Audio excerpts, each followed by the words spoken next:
நடந்து முடிஞ்ச தேர்தலே அதிமுகவோட பழையபடி கூட்டணி இருந்திருந்தால் ஒரு 50% நம்ம எம்பிக்களை பெற்றிருக்கலாம்ங்கிற ஒரு கருத்து எல்லா அரசியல் விமர்சனங்களும் பண்ணிட்டு இருக்காங்க.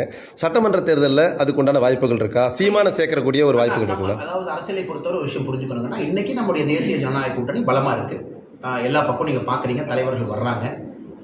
விக்கிரவாண்டி இடைத்தேர்தலில் பார்த்தீங்க, எல்லா தலைவர்களும் ஒரே மேடையில் பார்த்தீங்க. இதே நம்ம திருச்சியில் பார்த்தீங்க, எல்லா தலைவர்களும் ஒரே மேடையில் பார்த்தீங்க. ஸோ இப்போதைக்கு எல்லா தலைவர்களும் இணக்கமாக நேர்கோட்டு பயணத்தில் தேசிய ஜனநாயக கூட்டணி அற்புதமாக சென்று கொண்டிருக்கிறது.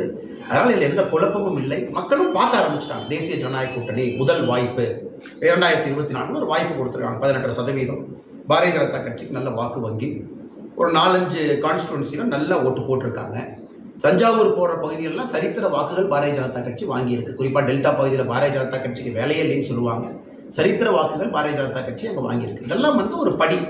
அடுத்து இங்க இருக்கக்கூடிய எங்க சகோதர சகோதரிகள் தான் கடுமையா உழைத்தவர்கள் இருக்கிறாங்க. அவர்களோடு இணைந்து அடுத்த படியை நோக்கி செல்வோம். அதனால் எந்த குழப்பமும் இல்லை, தெளிவான பாதையிலே சென்று கொண்டிருக்கு. இல்ல கூட்டணி இருக்கா இல்லையா நீங்க சொல்லுங்க. இன்னைக்கு தேசிய ஜனநாயக கூட்டணியில் இருக்குமில்ல, தேசிய ஜனநாயக கூட்டணியில் பாரதிய ஜனதா கட்சி இருக்கும், முக்கிய கட்சியா இருக்கும். ஸோ இன்னைக்கு எந்த பிரச்சனையும் இல்லாத பொழுது ஒரு புதிய ஒரு கேள்விக்கான பதில் தேவையில்லை. இப்போ புதுசாக அரசியலில் விஜய் குதிச்சிருக்கிறாரு. அவர் இந்த தேர்தலில் தான் சந்திக்க போறாரு. அவரை இணைக்கக்கூடிய வாய்ப்புகள் இருக்குங்களா? நான் ஏற்கனவே சொல்லியிருக்கேங்கன்னா, ஒரு கட்சிக்கு ஒரு சித்தாந்தம் இருக்கும், கொள்கை இருக்கு.